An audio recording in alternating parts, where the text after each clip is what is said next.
Kemajuan bahasa Indonesia dan pengembangan bahasa Indonesia bukan hanya di tanah air, tetapi menjadikan bahasa Indonesia sebagai bahasa internasional.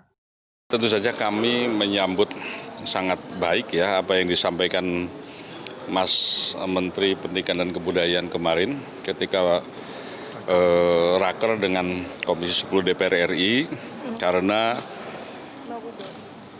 itu artinya beliau sangat memberikan perhatian pada kemajuan bahasa Indonesia dan pengembangan bahasa Indonesia, bukan hanya di tanah air, tapi juga dalam hal internasionalisasi bahasa negara ini.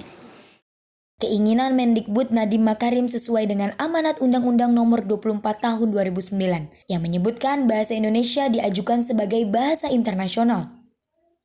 Badan Bahasa terus berupaya mewujudkan hal ini demi kemajuan bahasa Indonesia dengan mengirimkan pengajar bahasa Indonesia untuk penutur asing atau BIPA ke wilayah ASEAN.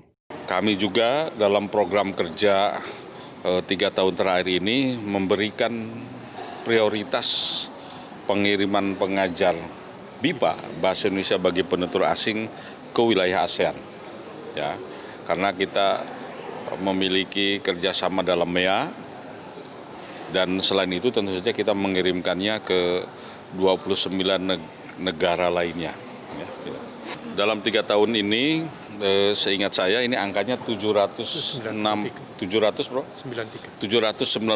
penugasan ya ke sekitar 29 negara. Memang ada negara yang dikirimi pengajar BIPA berulang-ulang. Seperti di ASEAN ya ada yang setiap tahun minta dikirimi terus-terusan. Total penugasannya 793. Bahasa Indonesia yang diajukan sebagai bahasa internasional memang penting. Akan tetapi, kita sebagai bangsa Indonesia perlu juga menguasai bahasa asing agar menjadikan daya saing bangsa Indonesia semakin meningkat. Kuasai sebanyak mungkin bahasa asing karena ini betul-betul untuk menjadikan daya saing bangsa kita semakin meningkat. Daya saing bangsa kita harus berani berada di jajaran global. Dengan menguasai bahasa asing, kita bisa bersaing.